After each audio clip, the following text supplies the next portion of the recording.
Hello. Don't mind us. We're just like white girl dancing in the background. That countdown is a bop, and I like it. I'm here for it. It's got a great beat. I like it. Bop to it. All right. So, welcome, friends, back to another episode of BLEEP the Patriarchy. And bleep it, y'all. Bleep it. My co-host Amy B is here from all the way over on the left coast, and got our good friend. West Coast is best coast. Our good friend of the channel and good personal friend, Kelly, the jaded redhead, the wizard of all things nautistically knowledgeable, and she's here to impart some knowledge on you. So today's episode, as she cringes, I'm gonna say it. Ready? Go ahead and do it. BLEEP Ahoy, y'all! BLEEP Ahoy, y'all! Welcome to our special BTP episode about maritime misogyny. And all that other. I'm so excited. All right, well, Kelly, why don't you tell the people a little bit about yourself and your creds? What are your credentials to be talking about such ship nonsense? I work aboard ships. I work at a living history museum as a historical interpreter, and I interpret on board replicas of 17th century ships.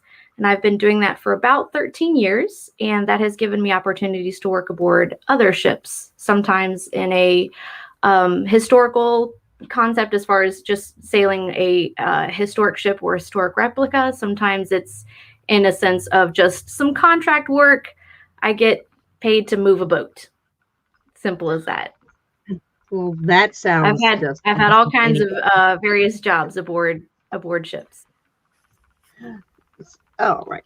Kelly, so what drew your love to the sea, to boats, to the ocean? What draws you to it? Well, growing up in this area, I'm from Hampton, Virginia, which is right on the intersection of the James River and the Chesapeake Bay. And growing up around water, I was never really a boater. I did not grow up in that kind of lifestyle where people around me could afford boats, because boats tend to be quite expensive. But another $1,000. Hence the meme where there's the cat that's in a suit and has a newspaper and is saying, "I think I'll buy a boat." It's quite for the aristocracy, if you will. Yes. That wasn't my neighborhood. Let's just put it that way. I grew up in a different hood, if you know what I mean. But when it comes to, I've always been a big fan of history. So, myself and all my coworkers have always described ourselves as just obsessed with history. So working at the museum I do work at, the Living History Museum, I really took to the boats, and I asked if I could move to that department. Before, I was just a tour guide. So I asked if I could get in a costume and work on the ships, and they said sure. So, and I've been doing it ever since. I started in I started at the museum in February of 2008. So 13 years, and I was working steadily in costume in 2009, and that's the first time I actually went sailing as well. Right on. I just love him as boats. Everybody, like shots and stuff. Well, Emma, sometimes we do the same thing, but with knots. Knots. Yeah. Little nautical boat. Oh, that's great. So, do people ask you about in your capacity as imparting this knowledge? Did they ask you did women ever serve on these ships as you're representing, or what types of roles if any, would they have aboard a ship, or Yes. Or This question comes up a lot because I think the majority of us on the ships now, the majority of the staff that are working on the ships are women. I think we make up just over half, I believe. And so we tend to get that question a lot. And the guys get it as well. You know, I've noticed there's girls out here dressed as boys. Is this a thing? And it wasn't necessarily something that was well documented, but it did happen because of the few times it was documented. So we kind of have to look at the capacity that something like this is recorded, because we represent merchant ships, which not a lot of records are kept with merchant ships. It's usually just kind of corporate nonsense, just as far as financial records, not much about actual crew members. But there is documentation, at least going back to the 1540s in Bristol. There were some fishing villages off the coast of Devon and Dorset. There was an earl that visited there and noticed that a good portion of the fishing crew on the boats, the regular boats, were women.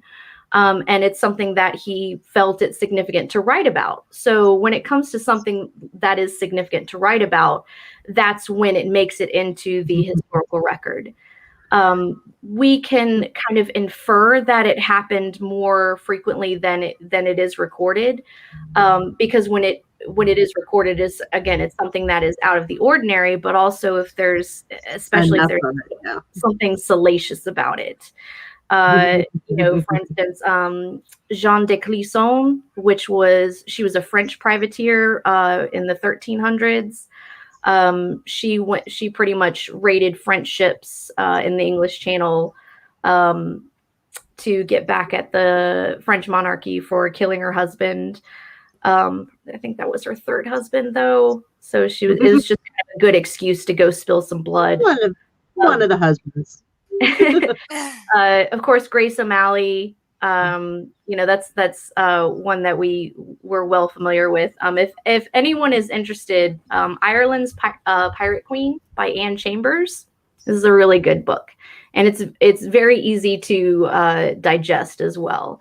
If you you struggle with ADD, like I do, it's very easy to get through this book. It's quite colorful, but if you're reading historical content, like it's easy to digest, even if you're not a really big fan of history. If you're a fan of ships and women and the Irish, yeah, buddy, there's your book right there. Yeah, and Anna's asking about Qingshi, which means wife of Qing. So I'm going to say her actual name because it's literally like, Nessie's name being wife of Left Dad. So we'll say, her name is Zheng Yisao, and I'll type that in and put it up. But I was wondering if it was the SAO one. Okay, yes. Yeah, so they're the same person. Qingshi is a title, wife of Qing. Right. So I wanted to make sure that I'm also going to put her real name in the chat. But so that's late 1700s pirate. She was feared all throughout the China Sea. And we could do like an entire podcast on her. She just the name that the name that Amy gives, that's the easiest one to Google her. So her actual name, you can find more information if you Google. Yeah, I just typed it in. Her actual name. Yeah. Yeah. So yeah, Zheng Yisao is hey, Steven. Hello. Hi, Yay. But yeah, so I think that Kelly has a really great point, which is when we see women on ships, especially in leadership roles, it will make history. But that there were many working women, especially working class women, that were just doing the daily tasks of making food move and things happen. They can easily be kind of forgotten to history. So a lot of times people say, well, women didn't do it because it's not in history. Well, when guys only write history, that's what you're going to get. So that's one of the huge things over here at BTP. We're always wanting to highlight the women that make the world go round. And if we're talking about these fishing communities and women on fishing boats, these are usually coastal communities. They don't venture, their home port is home. And these are family businesses. So you'll have literally, when it comes to family, all hands on deck when it's your livelihood and you're trying to have your family survive. So having the girls and boy, all of the children participate and help with bringing in the daily catch, it's um, not unusual. In fact, it makes a perfect amount of sense because these are, like we were talking, these are lower class people. Your children are your workforce. It's not like they were all going to, go to school and go to academia. They had to have a living. So having the girls and boys all help in and pull together, and the wives as well, because it's a lot of work being a fisher person, being a water person. It's 18-hour days and backbreaking labor. So yeah, perfect.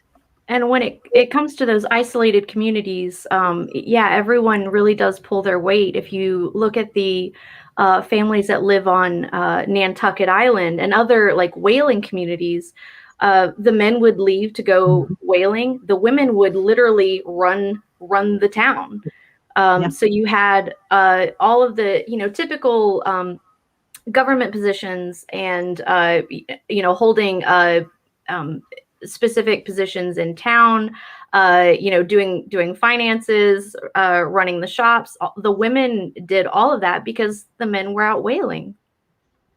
Right. And it's definitely, everyone pulls together no matter what your gender. I think also, we were talking about class also playing a role in that. When we talked about American women joining the workforce, we were talking about white women, because women of color were already making things happen, and cleaning the houses of these white women and cooking for them. So the labor, the focus on the labor is very steered according to a heterosexual white male view. Apologies, Patter. I went the Anglo route, but grania male. That better? Right on. I know she. Yeah, I've heard you talk about her before, Kelly. Yes. Yeah. So women on boats. It's a thing. It happened.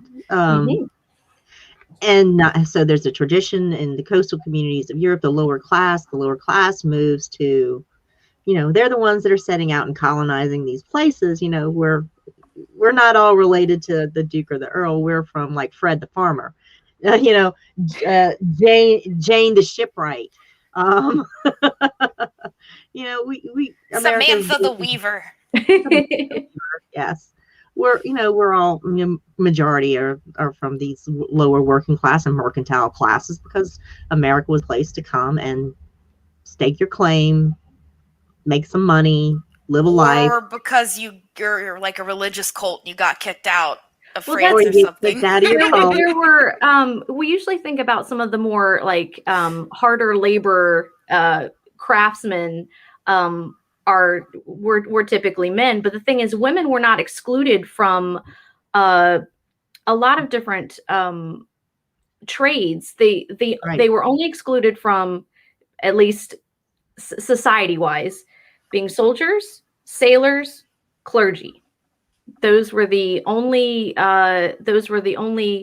environments they had to be excluded from because of the isolation factor. And it's their effect that they have on the men's behavior. That is why the women were banned.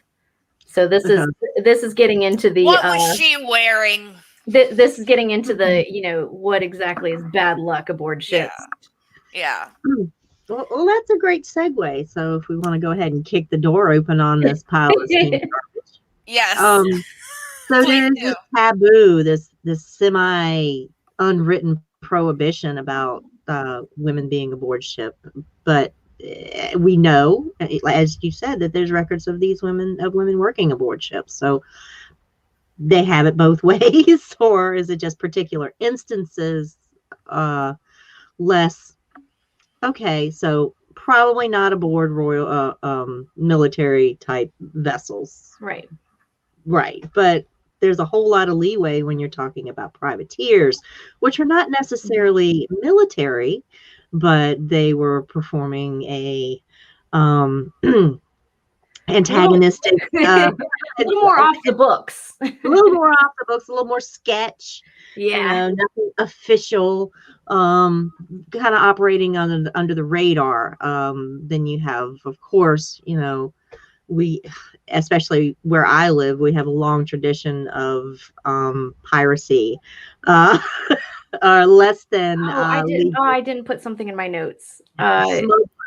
Lots of smugglers are well known. My area is well known for being a hub of smuggling activity all during its existence. So then those little areas where we're trying to bypass paying the king his toll, and taxes. Yes, it's a pirate with a permission slip. Guys, I can take this stuff because I have this piece of paper. I'm not pirating. Look. And then if you sink, then it's no skin off of anybody's, payroll. Yeah, easy to throw under the bus. Too. Yeah, it is again, like off the books kind of thing. But it's if you declare open war, if it's a little bit more overt, you can get away with some of the more I guess more savage, the savagery of war, in taking prizes. Reading through like Patrick O'Brien and Richard Woodman and C.S. Forrester, you learn like how the advancement works in Yogi, what's up? Yeah, that's a great point of Rod Swenson, who had a note that said, "I can do what I want." And he's like, "I have a permit." I can totally picture him doing that too. Yeah. I mean, you can get away with what you get away with, right? I actually have a question, Kelly, that has to do technically with gender, definitely with sexuality. Is it true that a captain can marry someone on his ship, or her ship, or their ship, and then they are married to this day, or historically, or both? I don't know. Do they have or neither? That always, I mean, because the captain is pretty much is the king technically aboard the ship at that point. So he serves every administrative role, or he is the head of every administrative role at the moment when the ship is underway.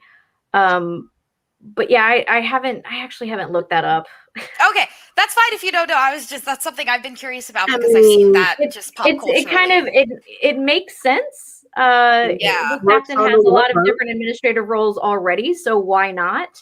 It is the captain's duty to give service every Sunday morning.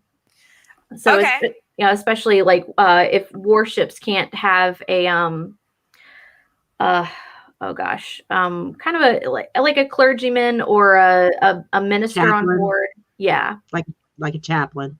Yeah, there was one of the John Smith on the voyage across the ocean in 1607 does refer to Reverend Robert Hunt. He was apparently so seasick, everybody thought he was going to die. So would have been very bad omen if the religious guy died. Kick the bucket on the way over. Who'd perform the funeral? I'm sorry, I can't when anyone says duty, especially if they take a pause for the next part of the sentence. I'm like, I have to. Duty. I'm sorry. Yeah.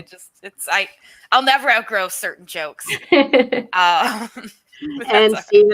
Stephen as well, because he is well. So this women being bad luck on ships, though, I mean, can we Kelly, can we just easily be like, 'cause misogyny, or do you know if there's any talk of origins, which I know would all be, oral history. So one of the urban legends. Yes, exactly. It is. I mean, if you think about how loopy the sailors get anyway, without the women on board, and we, okay, so we'll back away from like misogyny and patriarchy just for a second. Let's think about superstition. That's just in general. Let's put the mythology aspect. Let's kind of like reflect on maybe how superstitious we can be, or just like, as Leaf says, just kind of stitious. Kind of stitious. Just a little stitious. So those of us that have worked in retail, or like Nessie being a nurse, or if you've been like a firefighter or a policeman, or if you worked in emergency room, never say it's kind of slow. Exactly. Yeah, because what happens when you say that? That's when it gets busy. Yeah. So it's a superstition every time thing without fail.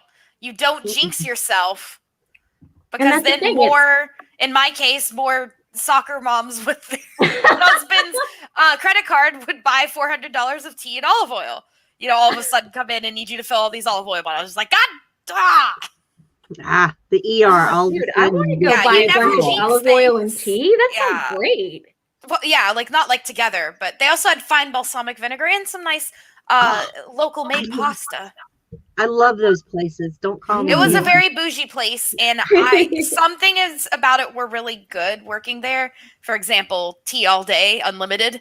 So like I was pretty happy. But anyway, I will get into why I quit. But yes, it was there that I learned the term foosty, and it is forever in my brain. Oh. Yeah, so that's one. Yeah, I think I'm definitely superstitious. Knock on wood. I know people that are completely atheist and knock on wood. Yeah. They don't believe in anything, no universe, nothing, and they will knock on wood. Luck. Yes. Luck is very... you believe in bad luck. So, and the thing is, because you have like, you and your fellow staff members or your coworkers, you become kind of like this isolation. It starts to play with your mind. And it's so when it comes to A causes B, so you start to see these, hey, AK. So you start to see these just like insane beliefs of what's bad luck aboard ship, and women is that's just one more thing on this completely insane list. So when it comes to bad luck, I've got Pirates of the Caribbean to thank for that. As far as like people, referring to that now, that was more of a Victorian thing that popped up. Makes as sense. Far as like, things being, bad luck aboard ship. And the thing is like, Amy, like, what you're talking about, I go back to things like Odysseus and Odysseus travels, as looking into mythology of things like this. Mm-hmm. He had this long, this is like part of, Western Civ mythology base. Everybody in, white people world knows about the Odysseus' travels, the Odyssey or whatnot. We're taught about these things in school. We've read about them a lot. Everybody's familiar with it. But has this long, eventful, seems to be plagued by these misadventures, and it's all with, having to do with a woman entanglement that he has. He ticked a god off, but even worse, he ticked a very powerful woman off. So, and he has all these misadventures and misfortunes because of this, and as well as his encounters with the sirens, and how sirens have always been associated with, this mariners and the sea, and being at sea for a long time and seeing mermaids and things, and them luring sailors to their deaths. So I think that's very far back into where some of the origins of these ideas of, misfortune and ill luck and comes from. When it comes to like when we talked about, I think we talked about before, sea monsters being described by sailors. Sometimes they're crazy, fantastical beasts. Sometimes they, take on like the shape of a woman.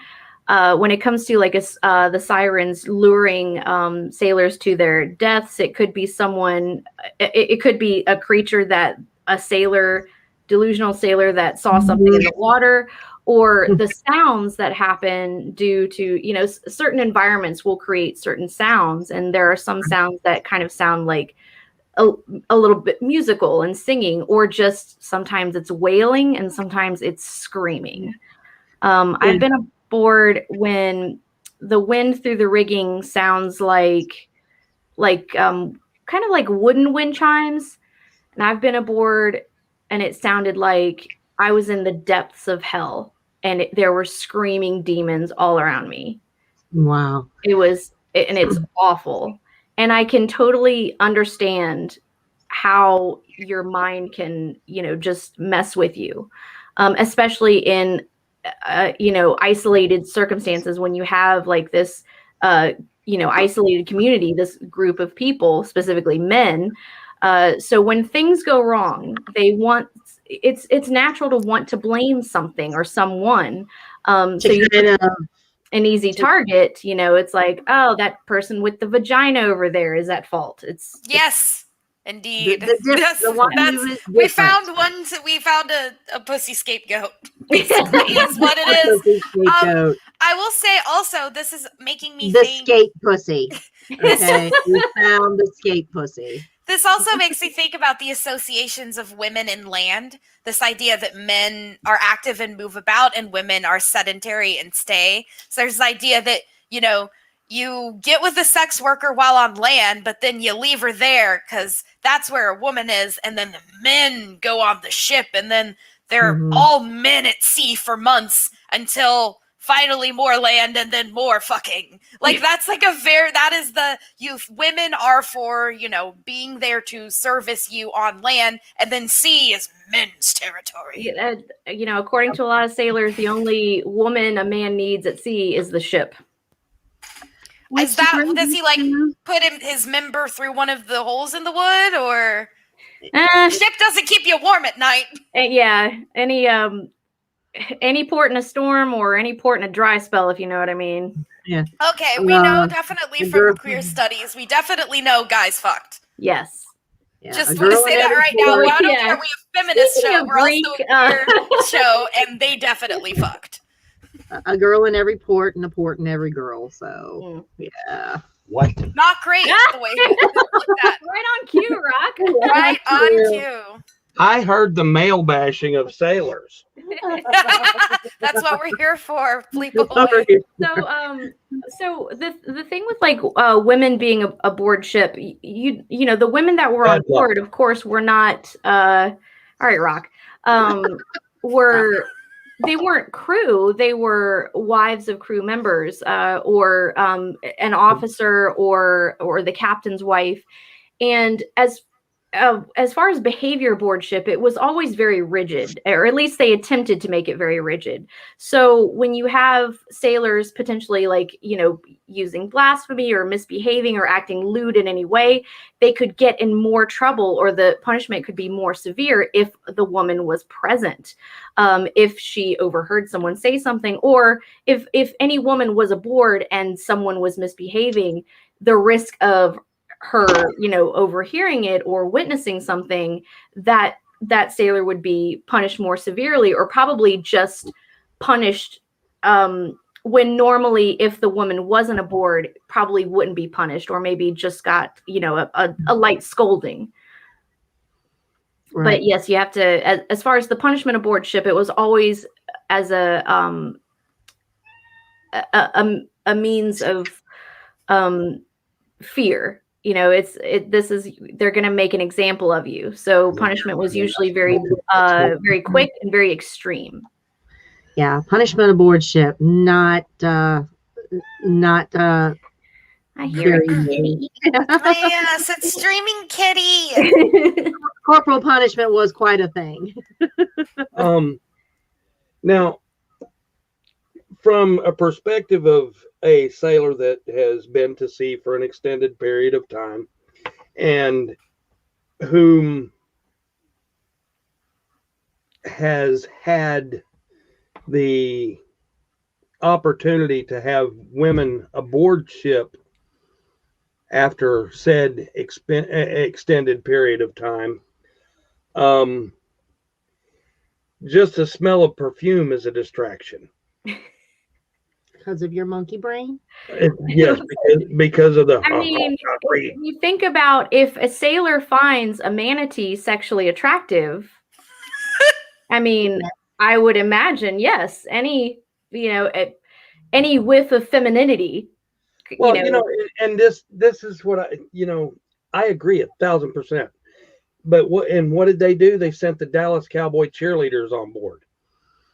On your ship? Yeah. What the hell's gonna happen? It was for morale, right? Yeah. Yep. That's supposedly it's for morale, and all it did was cause fights and other stuff. Because you're saying men behave badly? Men behave very poorly because we are very primal. You take, Well, 10 gals on board and there's 1,200 men. Not good.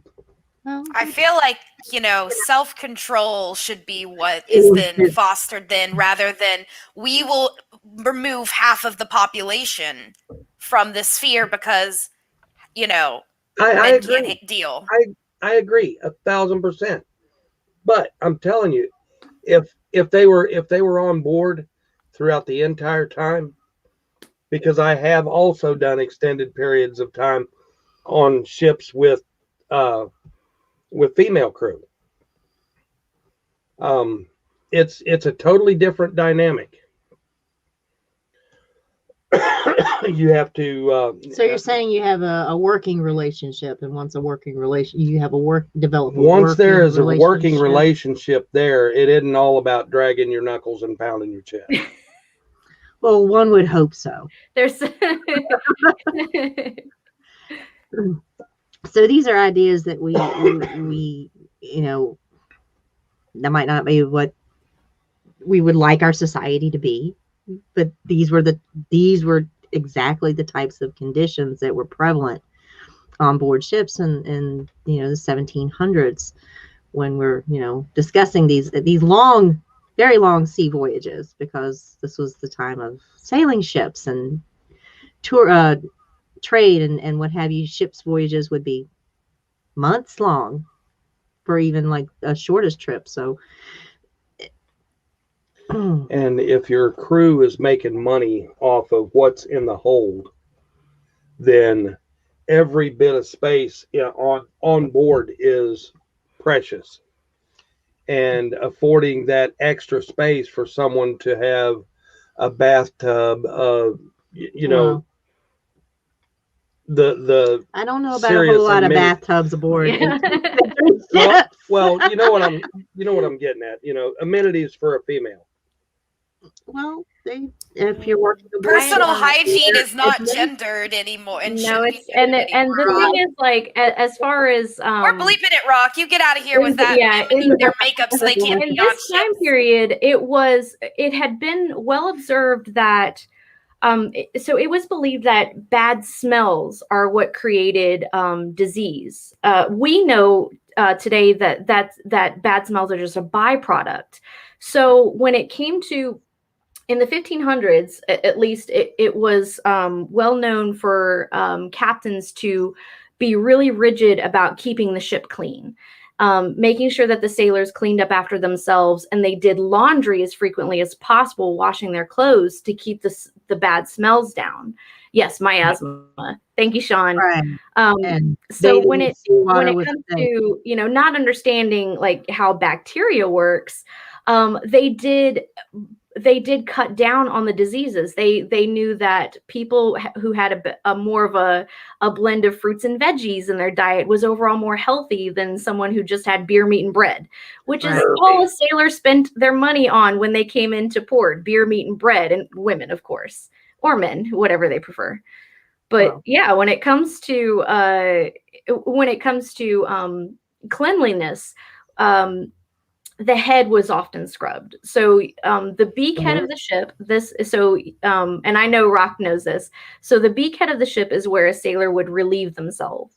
The head of the ship is a part. The beak head protrudes a little bit past the stem, and there's a like a graded deck where you could just like go through the slats or hang your tush over the edge and just, hang on and go.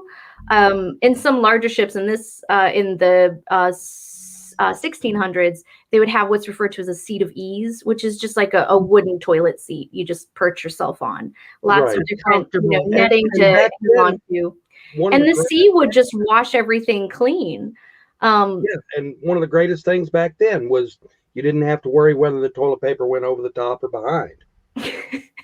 It was pretty much if you were in well enough seas, everything was getting cleaned. Right. Yep.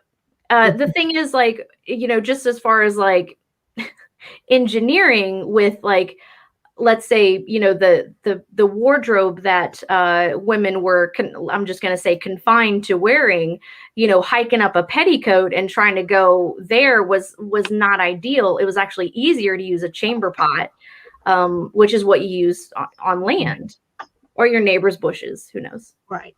Whatever's convenient. Yeah. Or your neighbor. Convenient tree. I've seen sailors pee on other sailors. Well, sailors are a lively, but only if it's consensual.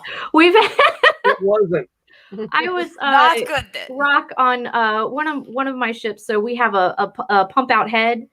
So you'd have the commode itself, and then you close the lid, and then you pump it out. So it pulls all the waste out of the commode into a black water tank, which is where the waste goes. It's a holding tank.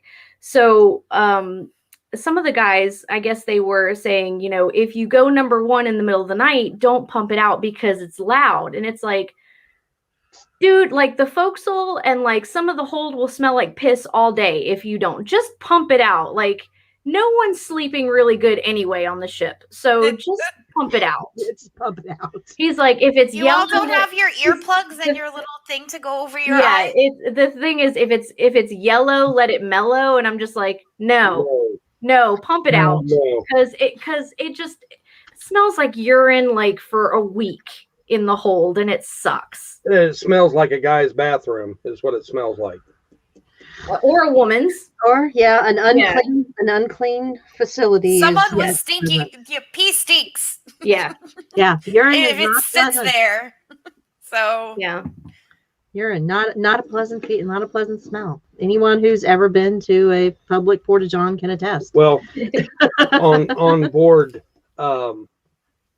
modern ships, we have CHT tanks, collection, holding, and transfer, which is for the gray water and black water. And, okay. So like the showers, like that, it all goes there as well? Right. Okay. Then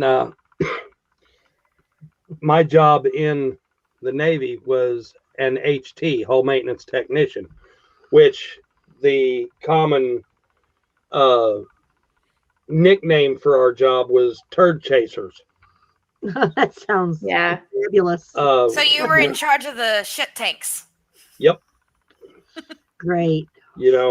And believe it or not, there's a lot of science goes into them too. Science of shit tanks. So, you can be an idiot and work on them, but you'll be a dead idiot. Oh my gosh! AK mentions club bathrooms. Like I smell it. I smelled it as I read that comment. Oh my gosh! Yeah, no, like not great. Rank ass. And there's like in the place, to wash your hands. It's just like you don't even want to touch anything, and you're just this is gross. What do you do if you get a stinky crewman aboard? I mean, nobody wants to be in confined quarters with the stinky person. So I got this one. Personal hygiene in close quarters, people, very necessary for not only your sanity, but your it depends on how abrasive or confrontational you are. Well, we after had 6 weeks of smelling the stink. we had a fireman named Novak who was in our division. Who Dang, Rocky just called him out. I hope he yeah. doesn't see this. I don't give a damn if he does. I'd still whip his ass. Okay. You know how stiff a acid bristle brush is? Yes. All right. We ended up taking him into the catacombs, giving him a fire hose wash down with acid brushes. Ow. And after that, he maintained good hygiene. Ah, okay. So it was something that was optional as far, because some people, their BO just smells worse than other people's. He had been counseled time and time and time Okay. again. And that's the thing, like usually the commanding officer will have to counsel somebody. And it's a morale thing. Yeah, nobody wants the stinky guy in the bunk next to him. Or above him or below him. Or just working alongside them. Or walking along. Yeah, because it's hot and sweaty work. You know, you're working out in the sun, you're hoisting sails and doing all the things. Singing yo-ho. Singing yo-ho-ho and a bottle of rum and whatever, little sea shanties. Work songs. Yeah. So have you had any odd or disconcerting experiences aboard ship? Is that something that you've worked alongside a lot of people, a lot of different types of people on a lot of different types of ships? Yes. Ghosts. I will ask her about ghosts later. But what's life aboard ship been like for you? Well, aboard the ship that I normally sail, the crew are absolutely wonderful. And it's just, it's kind of, sometimes I'm the only girl, sometimes I'm not. There might be a few other women on board, but it's not really, it's not a thing. And that's amazing. You know, that it's wonderful. It's a relief to have that, just not pointed out. The majority of the people I sail with are kind of like retirement age. So, sometimes there are younger people or people my age or older people. And it kind of like, it doesn't really matter. Like no one really cares. And like the guys will just walk around with like just in their boxers, like just letting everything hang out. And I've I'm going to and from I'll go to onshore showers. So if there's facilities on the shore, because the shower aboard the ship, like it takes forever for the water to heat up. So I'd rather just go ashore if there's shore facilities. So I'll come back and I'll just have I'll have on like my khaki shorts and a sports bra, and it's not a thing. Like it's just. It's hot, we're all walking around the deck or getting stuff done or below deck getting stuff done. And it's just not a thing. Yeah, exactly. It's just like, it's hot. No one freaking cares. Like we all need to air things out. Yeah. It's not a and so you have that with that camaraderie. Yeah. And that's the thing. Like because I've sailed with these guys for, I guess more than 10 years now, there's they're family and they treat me like family. And I absolutely love these guys to death. And they have relationship. The first what was that, Rock? You have a good working relationship. Yes. We were coming back into port. And we were to the museum, and there were gun salutes. So on the shore, they salute, we salute back. Their second salute, it was a misfire. So, and we shot off our second salute. We're pulling up, and we're getting things offloaded on the ship, and we're going to hook up the gangway, and shooting cannons. Small cannons, you have to go through these black powder safety protocols and if there's a misfire. So someone has to look down the muzzle of this gun to see if they can see the charge. But they can't like put their face down there, so they have to use a mirror. And one of the guys hollered over to me, like, "Kelly, do you have a mirror?" And I was like, no, why would I have a mirror? And he's like, well, you're a girl. And all 13 crew members whipped their heads around and were like, whoa. And I was going to come back with a little snarky comment, but everyone just kind of like was ready to fight. And I was just like, oh, okay. I was like, it's all right. I was like, no, I don't have a mirror. I don't have a compact. I was like, I don't, I love wearing makeup, as you can see. But you look on lovely. board the ship, it's really just kind of pointless, and it takes up too much time. So you're just gonna sweat it off anyway. What's the point? Yeah, the only thing I have is just a bunch of sunblock and then afterburn gel. Yep. Facts. It's just Speaking like of, facts. Yeah. Speaking of the guns, 2 days ago was the 32nd anniversary of the Iowa, the turret explosion. Oh. Yeah. I did not realize that. That was the 19th. April 19th, 1989. Okay. Yeah. Oh, I forgot to wish everybody a happy Earth Day. I'm sorry. Happy Earth Day, everybody. Well, on that happy note. Yay! Help Mother Earth. Our mother, thank you for having us. So we're coming up on our midway in. Yay! Erin's back from work, making her work and stuff. Boo! Being an adult and stuff. Yeah, adulting sucks. Also happy Admin Professionals Day. Erin M is our admin who's always online. So happy Admin Day, Erin. Hope she got that wrench. She gonna use it. Do not mess with the wrench. Das Boot. Yes, Erin, our lovely online queen. All right. So we're coming up on the mid-roll, guys. This is where I, take a few minutes to stop and thank everyone who's shown up for this live. Thank you very much for coming in the middle of your day. I appreciate each and every one of you who is here for this live. Erin N, who I just thanked for being here. We've got Ridiculous Ed, the lovely, talented Alicia Kingston, Lady Leaf Underhill, our friend Anna Iglesias. Thank you for being here. Potter, our troll across the water. I'm so glad that you showed up. Hello, Jess. She's at work, but she's listening in. Hey, Jess. Jess, yeah, I saw Jess earlier. She's listening in. We've got Reflective Rambling. Hey, RR. Good to see you. Stephen popped in earlier on his break. So Danny McKay, always here. Yes. Always glad to see you in the chat. And we had Isabel Harper earlier. Yeah, Isabel was here. Sarah, Isabel hi. was Glad here to see you again.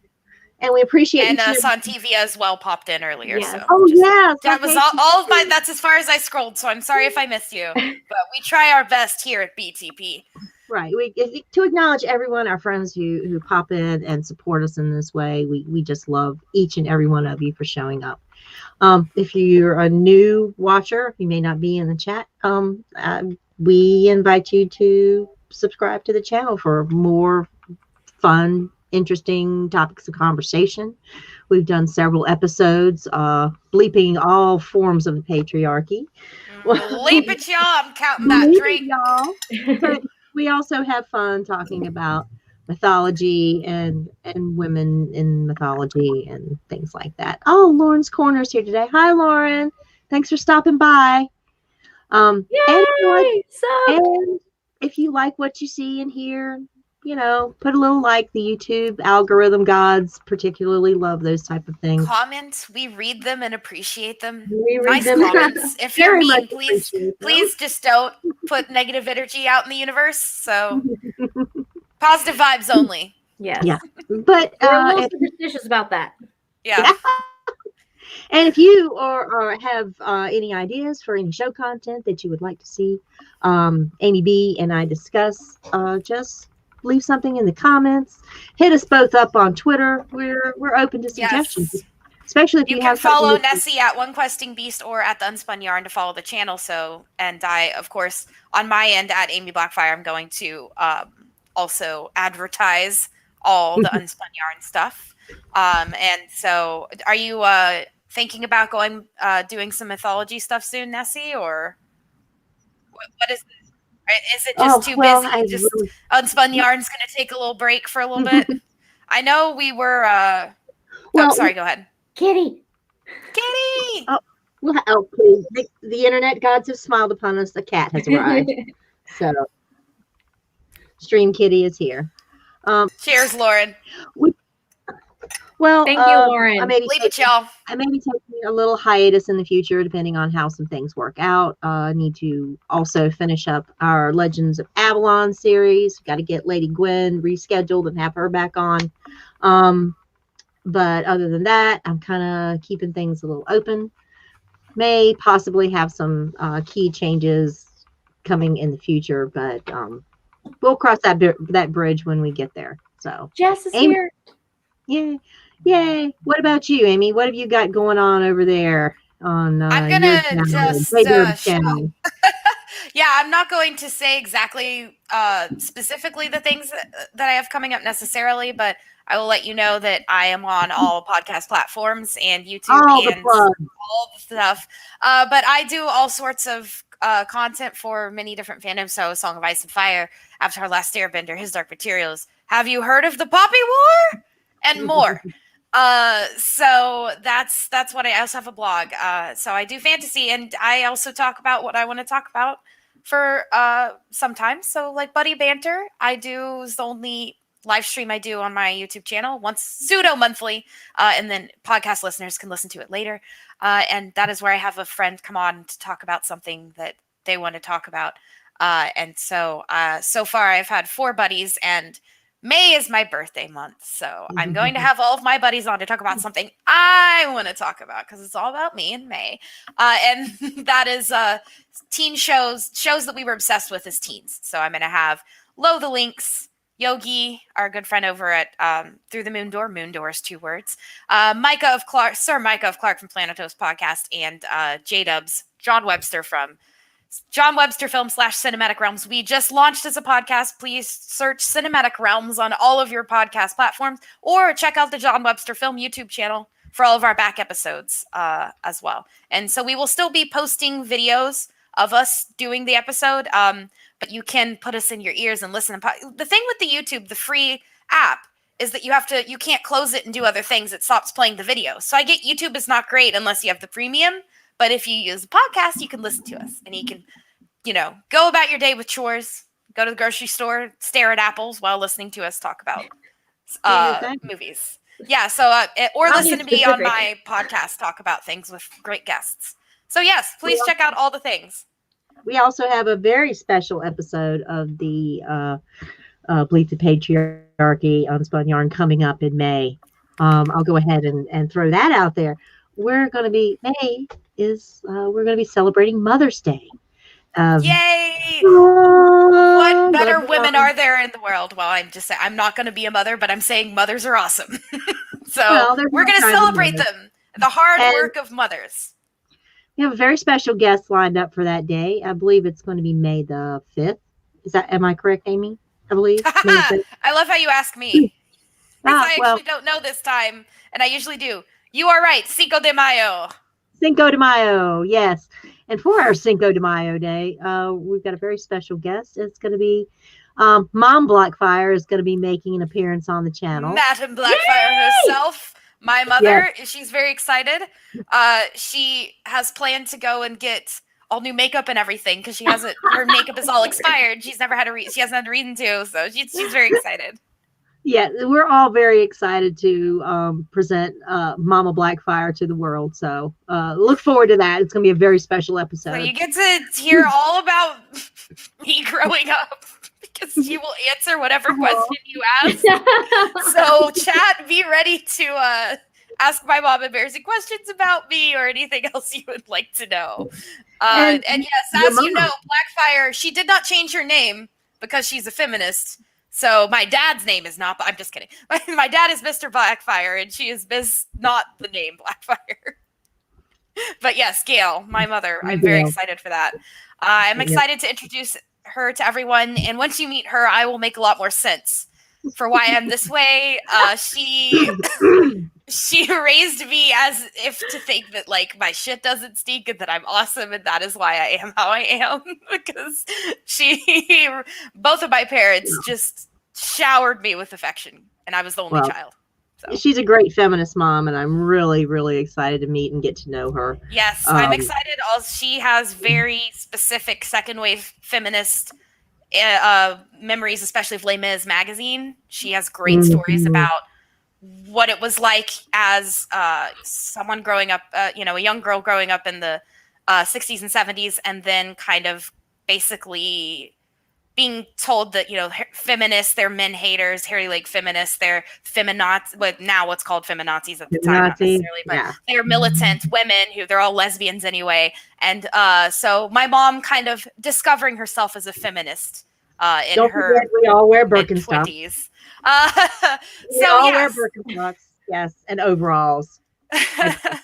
So my mom, because of her work and originally being told to loathe feminists, and then identifying one in her mid to late 20s, and then of course all throughout the rest of her life, when she had me, which she was 40 when she had me, obviously she was already a very well-developed feminist, and so I got a lot of great shortcuts. A lot of things were easier for me because my mom didn't force me into the feminine box.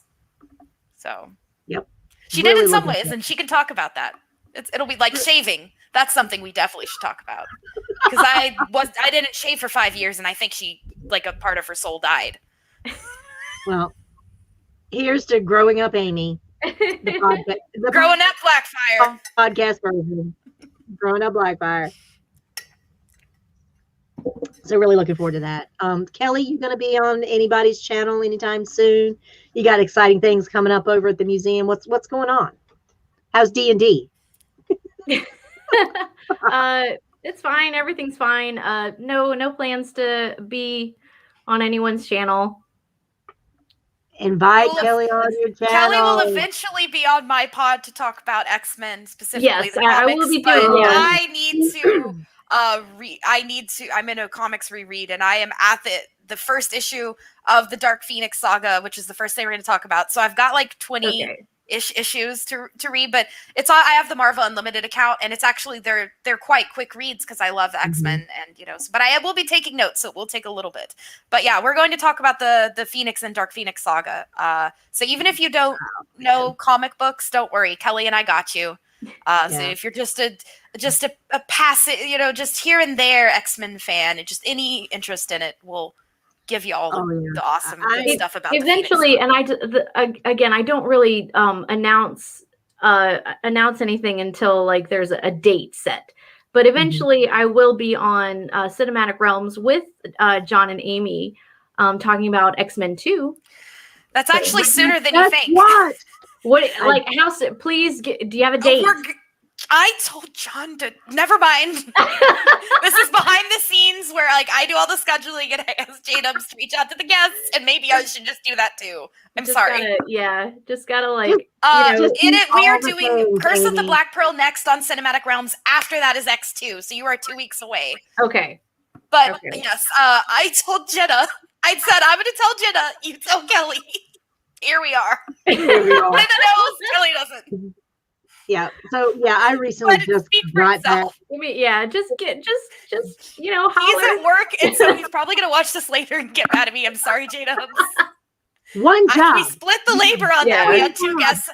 My best friend since middle school. I'll tell her. You tell Kelly, J-Dubs. Okay, I'm done. Yes, please support Kelly and everything that she does. If you search Jaded Redhead, you can find also a lot of her where she's guested on other podcasts, and she is wonderful. And I really liked you on Yogi Through the Moon Door with the Ships for Brains episode. That one was great. Oh my God. Yeah, I learned a lot, and then I forgot it, and I re-listened to it and sort of remember some of it now. Yeah, we did talk about things that I don't know. Fire. So yeah, Through the Moon Door, check it out. Ships for Brains. Yogi was, asking a lot about, the ships and Game of Thrones and A Song of Ice and Fire. So I was able to kind of just, unload what little knowledge I had. It was very interesting, especially because I finally feel like I could tell the difference between maybe 2 to 3 types of ships now.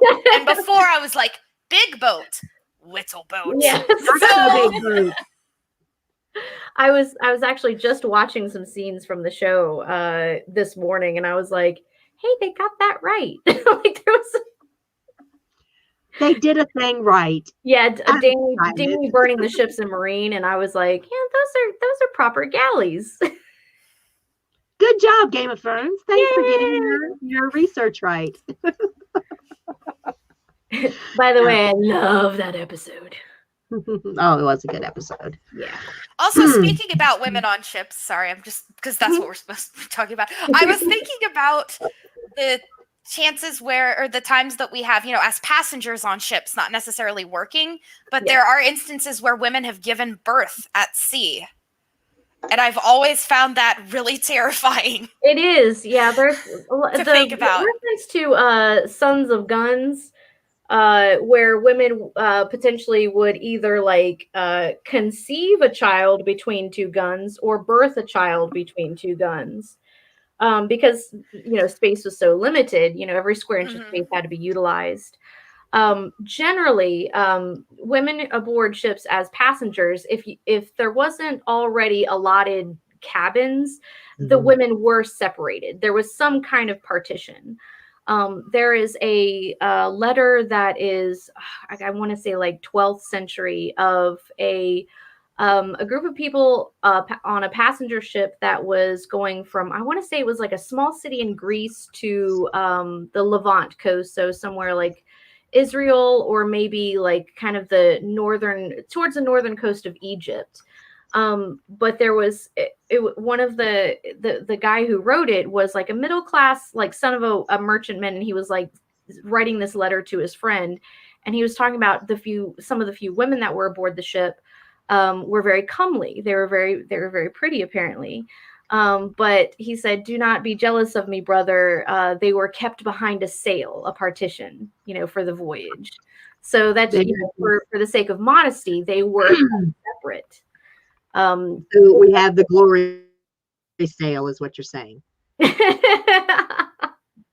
we have segued into an old sail, an old canvas sheet, linen or wool. Again, anything as a curtain or something for privacy, some kind of partition.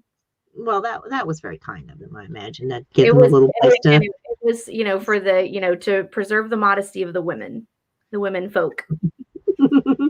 Yes, Aaron. Aaron, walking around without my shirt on. I'm just get out of the way. It's hot. Tits out, y'all. Yeah. Tits out. That's cool that we've got these letters. I do want to talk about some bad experiences I've had aboard ship. I can't imagine, but we're gonna get some school, y'all. Let's talk about some not so pleasant experiences. And unfortunately, it is, it's something that you're either a part of or you witness, and it's just unpleasant things aboard the ship that, just things happen, things get said, jokes get made, and it's just so completely unnecessary. Right. One of the, I worked aboard a ship in Philadelphia, and I worked with a girl on board who was telling me about when she was getting her 100-ton captain's license. And this is something that you will get if you want to work aboard, if you want to have any kind of leadership position aboard a yacht, or if you go into this, service aboard a working boat. So if you've ever seen below deck Mediterranean, if you're really into that these reality shows, it's pretty realistic, just to warn you. Even though it's a reality show, we think of everything as over dramatized, but it's pretty realistic. Anyway, sorry. So she told me that when she was in class, they were, the instructor pretty much told everybody, by the way, if you are a girl going into this field, you just have to expect to be sexually harassed, and she said all the girls in the class were like, okay, all right. And she was like, no, that's not all right. she Not was cool, telling me man, how it not like really upset her and disturbed her. And this was, I think this was like 2013 or 14. Yeah. And it's not that long ago. Yeah. I worked on a boat in Maine, and I was a deckhand on a passenger for hire schooner that sailed out of Rockland, Maine. Medium And boat. I kind of like right from the get-go, like there were bad vibes. I was warned of some drama happening aboard the ship. After the first, so we would go on these 3 to 6 day voyages with passengers on board. And there was like the sail crew, the galley crew, and someone, in the galley crew. We came back from our first sail after 3 days, and like he had all of his gear in a Rubbermaid container, like carrying it off the ship, and was like, peace, and like never returned. And I was like, that's a bad sign. With Superstition again. it is one of those things where, in any work environment, if you ask someone for help, you don't want to hear that's not my job. Never. In any regards, especially on board a ship or a boat. And I heard that a lot on this particular boat. And I had, being the newest crew member, I was being kind of assessed, essentially like my fuckability, I guess. So this was being discussed, and I was kind of like, gosh, I think I was like 34, and the rest of the crew were like in their late 20s, mid to late 20s. And I was like, honey, I'm too old for you. And he was like, I banged a 38-year-old like earlier this summer. And I was just like, well, that makes all the difference. Oh, thanks. One other person around my age range wanted you. Now all women are the same. Here's the thing. He was good looking, but that's all he had going for him. He was good looking, and he was the second mate. Like, my attraction to a 20-year-old guy at 25 is very different from 30 on, obviously, because you're like, wow, that's yeah, I was just kind of like, I teach 20-year-olds. Like, it would be weird to be with one. This was like on day 3, and I was just like, oh, this is gonna go very badly. Yeah, this also, boy. And all of this idea about we can't have a woman on the ship, they're a distraction, all this blah blah blah. It's a very easy deflection from who really is at fault there, which is the man. Yes. So it's just yet another example in this patriarchal society. Yeah. A drink. It's just another example of how women are excluded because men can't control themselves. How many times have we heard that about women in the armed forces, right? They're like, all right, well, they must be completely kept separate from the men. And the armed forces has a terrible issue with sexual assault because of how it's handled. And that's a whole nother. Women in the armed forces is an upcoming BTP episode. Don't you worry. But it's an excuse to exclude women because men don't want to take responsibility. Culpability is the thought of culpability is just so much harder for them than it's this bitch's fault. Correcting the behavior apparently is too difficult. It's just easier to exclude half of humanity. Which is where we get curfews for women in certain countries. So I just can't go out at 9 because of men, and they can't control themselves. So I have to stay home, at 9 p.m. I had friends who went to college in India, and the female students had to be back on campus in the housing by 9. And it was dangerous, and it was for their protection. But it's as if it's just happened. It happens to them, and there's no actor, and the man is the actor. And they remove the actor from the trauma and the of sexual assault.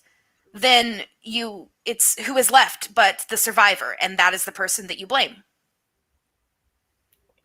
So yes, it's the fact that something was done to you. Yeah, something was done to you. It's not someone perpetrated a crime. Absolutely. So I think it's the exact same thing for women not being on ships. Yeah, it's again, rather than correct the behavior or work on correcting the behavior, it's just easier to exclude or blame someone else, some other. But I would assume that anytime there is issues on the ship, the captain deals with it and they figure it out. But you couldn't figure that out. Fighting on the ship, disagreement. I'm sure, the superiors get involved, so they can't get involved with men. If it's not, they would just rather okay, well, if this woman is causing this many problems, we need to get rid of the woman. I mean, if discipline is a sailor's, breakfast, lunch, and dinner, how can you not have discipline for this? Right? Yeah. This is personal. It's a personal character flaw to be a rapist. It just is. It's your fault. They had very strict, when they would go ashore, the sailors still had to abide by very strict rules because any bad behavior reflected bad upon the commander.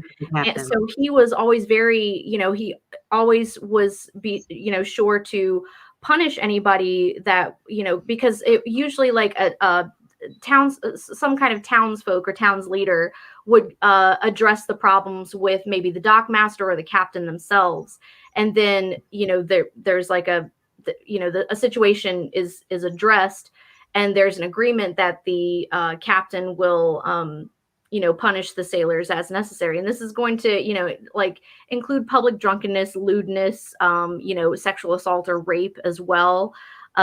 Blasphemy, and some of the more higher, as far as murder and heresy, these are going to be the really high level crimes.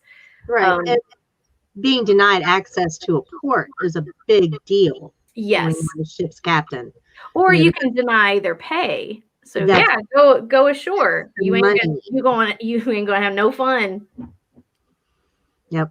It's and if a captain can't keep their crew in check, the captain is going to get punished by the admiralty. You can have a advancement declined. So there are consequences, but it's not going to be. Sometimes if you had someone contesting charges, something can't be clearly proven. It's not going to be justice served all the time. We know that. Yeah. And I find it really interesting, this idea that the women are doing something to the men and they just can't resist. Yeah. I just see that as we're existing.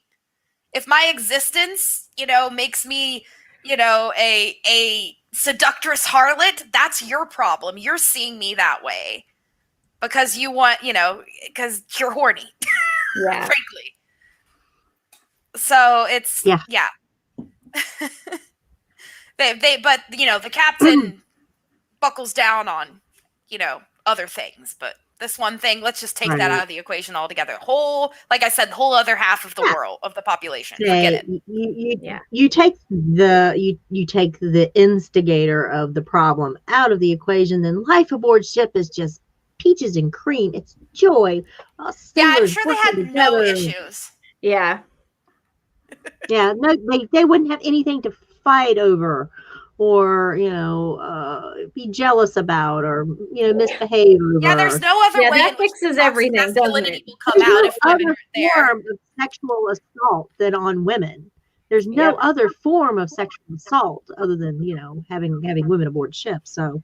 Well, buggery was definitely something, that was on level with bestiality.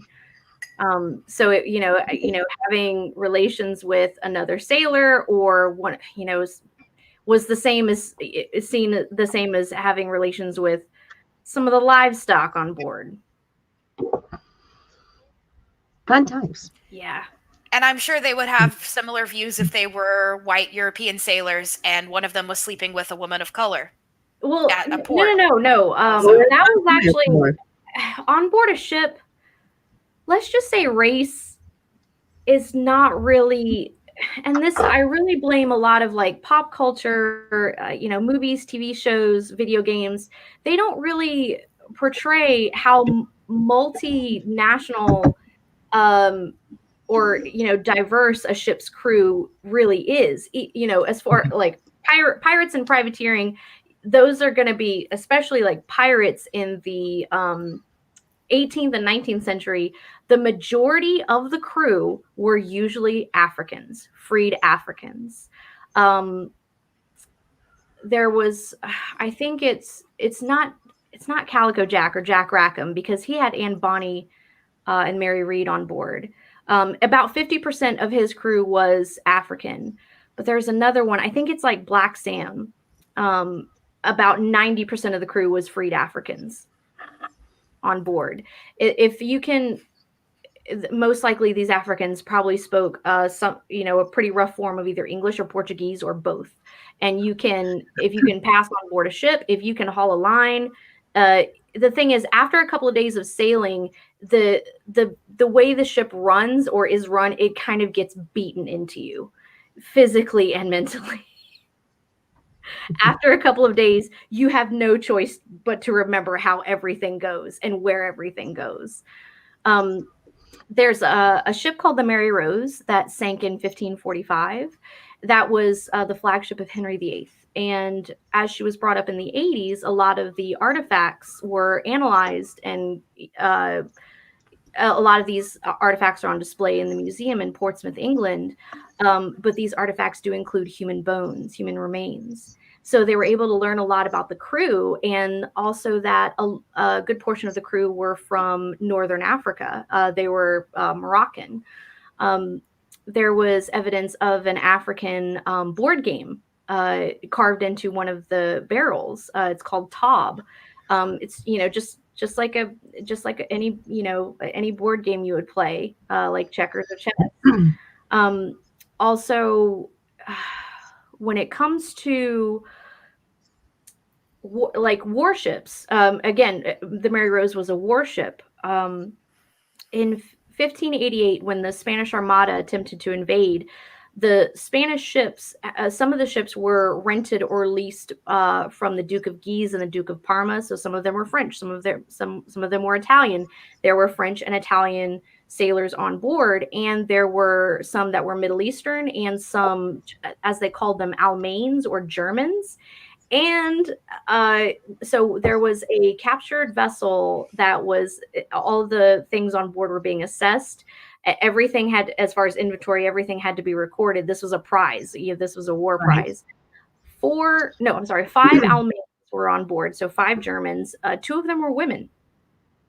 So, and these were crew members. So there you go. Again. There you go. Awesome. Facts. It happened. Facts. Hashtag facts. Yeah. And actually, Kelly, you saying kind of the whitewashing of nautical history kind of makes me think of the whitewashing of the Wild West and the cowboy.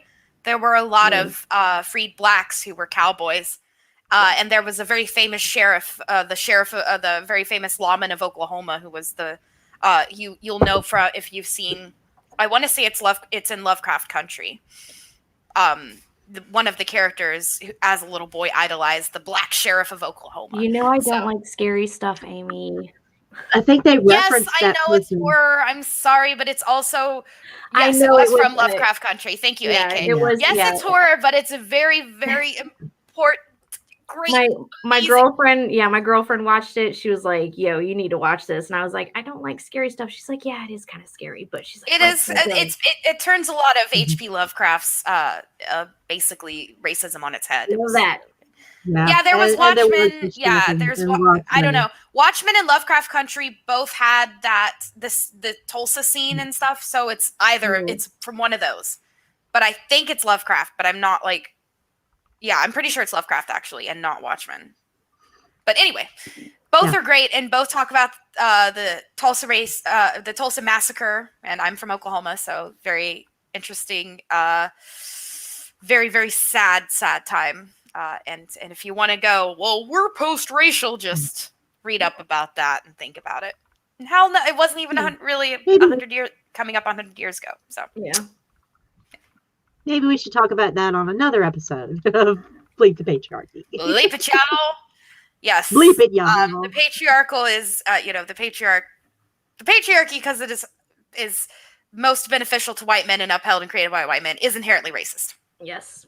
That's the way it is. Yep. So, bleep it, y'all. More. Hashtag facts.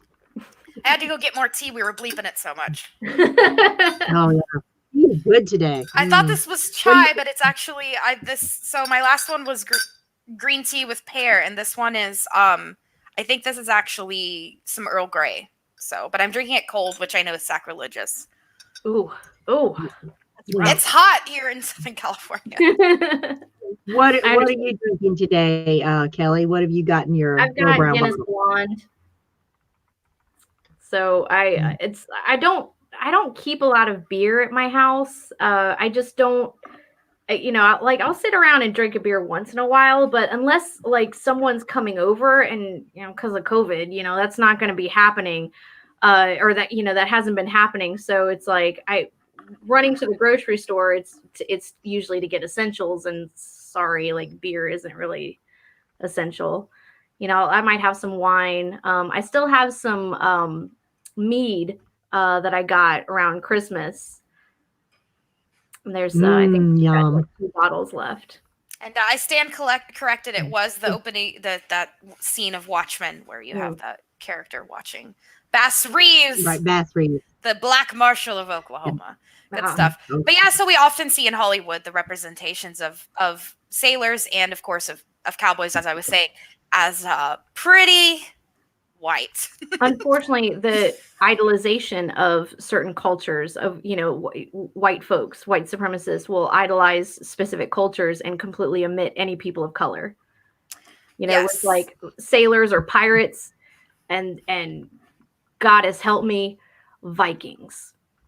Oh, it's like Vikings. These white supremacists that idolize Vikings. I'm like, oh, the irony. Oh, the irony. Just I'm holding on to my Anglo-Saxon history by being represented by the people that invaded. Yes. Know your history, idiot. It's oh my god.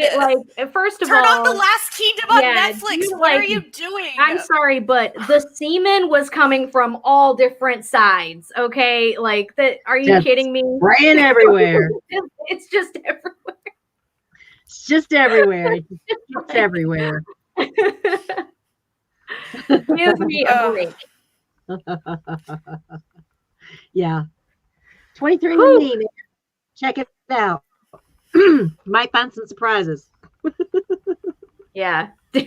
So I've got a little, this is one of the new flavors that Left Dad and I were experimenting on. This one's called Lemon Drop, which is absolutely delicious. Yes, and I was worried it was too sweet, but Nessie said it was tart, which is what I prefer for my lemon flavor.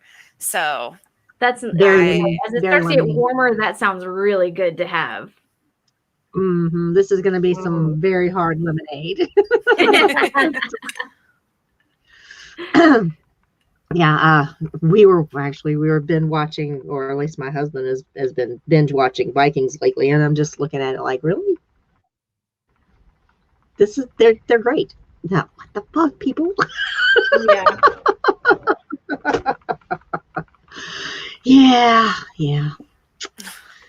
But Lagatha's that was cool. When men were men. Like, can't. I can't. Rolling my eyes. Yep. Where were we? Manatees were attractive, and sailors. So mermaids got those seashell bras, Yeah, looking all seducing the sailors, them sexy old manatees. Yeah, I had just brought up about the Danish, and were, they had personal hygiene, which was apparently very attractive to. The thing is, they also had access to more fresh water. A lot of the concentration of some of especially in England, had been a lot of the water sources had been contaminated. Usually, you had to go to a very rural community to have something like a fresh water spring or water that was safe enough to bathe in. And of course, if you're from Scandinavia, it's like the best water in the world. So, it's just like fresh from the glacier. So, of course, they're going to be used to bathing. And that's the thing, right. you know, they are well aware that bathing is better, but the thing is the water, access to water that they have, if it's not good to drink and it's not good to bathe in, if it will kill you, you don't bathe and you don't drink water, you drink beer or something harder. Don't bathe in Shit Creek. Not good. Yeah. Because that's Are you saying the Vikings were also very well hydrated back in? In addition to beer, they also had fresh water that they could. I love the so we recently had an event at our museum where we had reenactors show up, and it was a little bit more low key this year because of COVID, but there were reenactors from like the time period of Charlemagne. So this is going to be like 904 or something. Yeah. So these guys were representing like I guess Danish, because I was just like, okay, so you know, what do you represent? And they were like, well, so Charlemagne was going to get together with the King of Denmark, and they were going to have like a peace treaty, or they had a parlay, but you know, one of them didn't show up, so the other didn't show up, and then you had a bunch of nobles meet and settle on a peace treaty, but it was considered null and void. And I was just like, so who do you represent again? I was like, are you Franks? Are you Danish? Like, what are you, Frisians? What are you? So I never really got a clear answer, because I was standing with my coworkers and I was like, I'm still confused.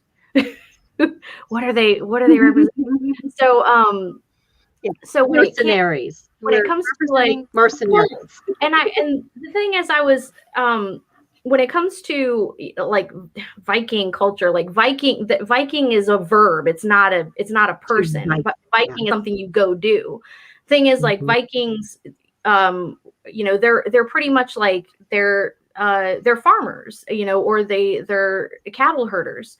So they pretty much collectively go and raid another town, come back. But the thing is, as you know, overpopulation, it was kind of like, hey, remember that place we sacked and burned? That looks kind of nice. So maybe we could like put some people there, so that there are fewer people here. Yeah, let's go put some sheep pack up the kids. Let's park some sheep. Pack up the kids, the goats, and the cows. Let's go. I do love if I don't know if have you seen any of Vikings, Kelly? Nessie said that she's seen some of it, I think, or Rock at least. There, but I do love the contrast with what they show, like how cold, because they attack a place where monks are. I'm sorry, I can't think of it. And so it's like basically they're so cultured with their books and their calligraphy, and then just get freaking wrecked. Yeah. It's just like, yeah, we have an Anglo-Saxon culture, and then the Danes came in and were like, stop. So it's like, it's your culture's kind of stupid. Yeah, and that's the thing, like when it comes to, you know, Anglo-Saxon, it's like, okay, well, that's just like a Saxon is just an earlier Viking. Then you've got the Danes. So it's like, they're like friars and monasteries. So, you know, it's like, can you be real specific? Thanks, Cloak One. Thanks for joining so much. Good to have you. But yeah, and ahead, so anyways, let me tell you about this female Viking named Freydis, daughter of Eric the Red. Awesome. So, Thor, let's see. So Leif Erikson, so Leif, son of Eric, you know, led a expedition over to modern day Newfoundland. And it was, let's see. Okay, I'm just going through my notes right here. I know Freydis, but there was also another woman, Gudrun. So this was 1009 AD. Thorvin Karlsevne, a wealthy Norwegian, 3 ships, 160 men, including Thorald the sportsman, who was apparently like some, like, I'm just picturing Tormund Giantsbane, the way they're describing this guy, plus 5 women, including Thorvin's wife, Gudrid, and Eric's daughter Freydis, and 2 male and female Scottish slaves, Kaki and Hekja. And they pretty much wintered in Newfoundland and were not very welcomed by the natives, and hightailed it back after that winter. Freydis and her, let's see, Thorvin. Okay, Freydis mounted another expedition to Vinland with her own ship, and brothers Helgi and Finnbogi. Finnbogi, what a great name. There was, fighting over the winter, and they escaped back. They actually shipwrecked in Ireland. Apparently, they were either exiled or killed there. Boo. Yeah. But also very cool.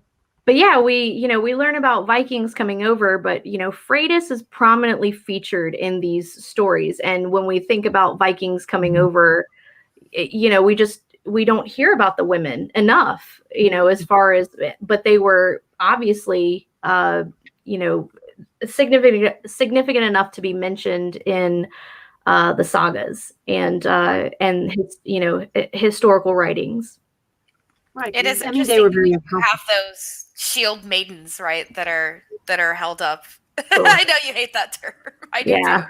But yeah, they made the history, which means there were probably more of them than we've heard about, because it needs to happen enough for men to be like, oh, I guess enough women are here, so maybe we should write about that. Yeah. Oh, wow, great historians. We stayed here and propagated. Oh, yeah. I guess we need to mention that the women were here since we're going to have kids. Right. Yeah. And getting a saga. We forgot the people with the vaginas. Dang it. Foiled yeah. half the population. Yes. And their feminist agenda. Them and their Bernie, vaginas monologuing. Talking about in the chat. I'm sorry. Oh, wait. Were there?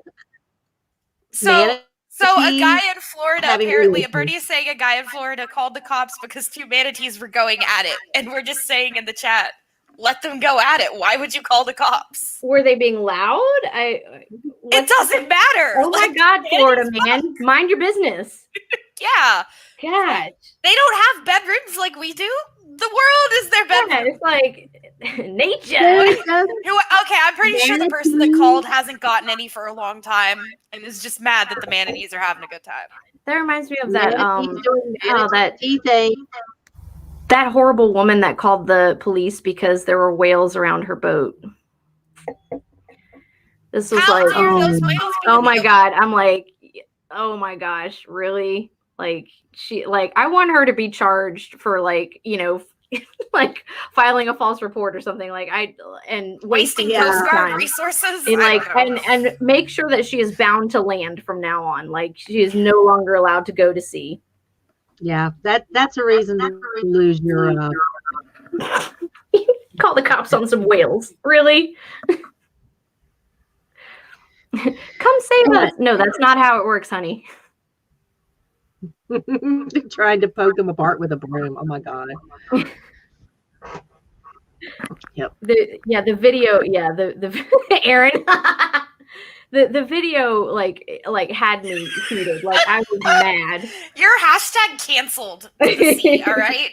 See, the C has canceled you. Anna, why are you like this, Florida? Right? Exactly. Oh, Florida. Yep. Why Florida, man? Why? Alicia has the right of it. Yeah. I know. Every time. Oh my gosh. Yeah. The Karens, our next episode about ships. The Karens of Karen's on board. Yeah. What's Karen's the Karens, y'all. Yeah. Yeah, you think you think BTP, they're just man haters. No, we hate bad women too. We don't like assholes. That is the official stance of BLEEP the Patriarchy. I would like to say this about women on board ship, and in my personal experience, there has been just an overabundance of support that, as far as crew members, but also girls, like, you know, women supporting each other on board ship.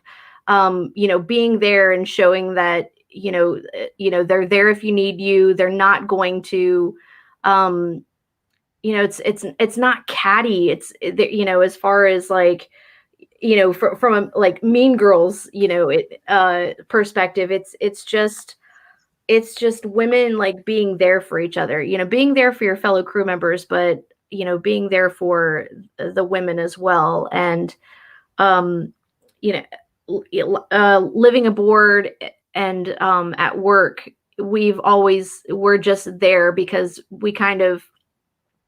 we know what each of the other one is going through, you know, so there are some telltale signs that we will give each other if we're having an issue with a male visitor. And I have, as we like to put it, when a man needs to be managed. yes, gotta manage men. If you don't think you're being managed, you are.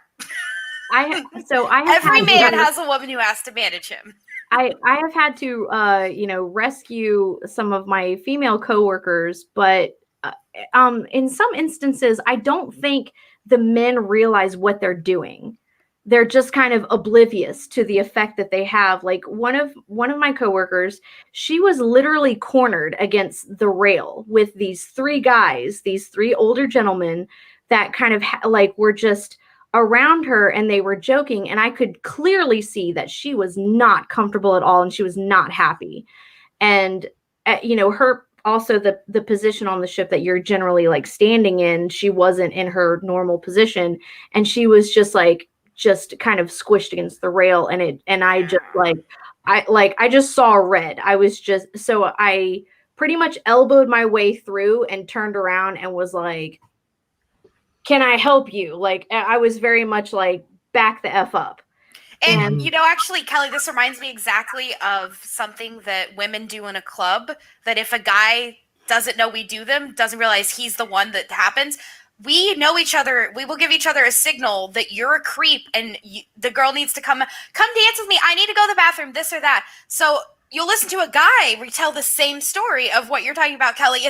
I was talking to this cute sailor girl and I was really digging her, and then this redhead comes in and all of a sudden takes her away, and I'm like, well, we were just talking. What's up, right? Yeah. Like all the time in the club, and they'll tell the story later. Oh, whatever. Her jealous friend came and was like, you know, no, we have.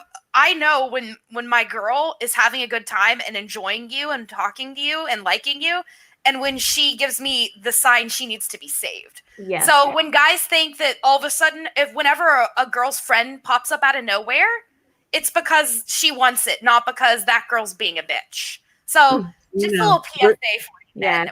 Yeah. That's not cock we need to protect each other. Yeah. So, yeah. Just like. That's not cock blocking. Yeah. Exactly. Yes,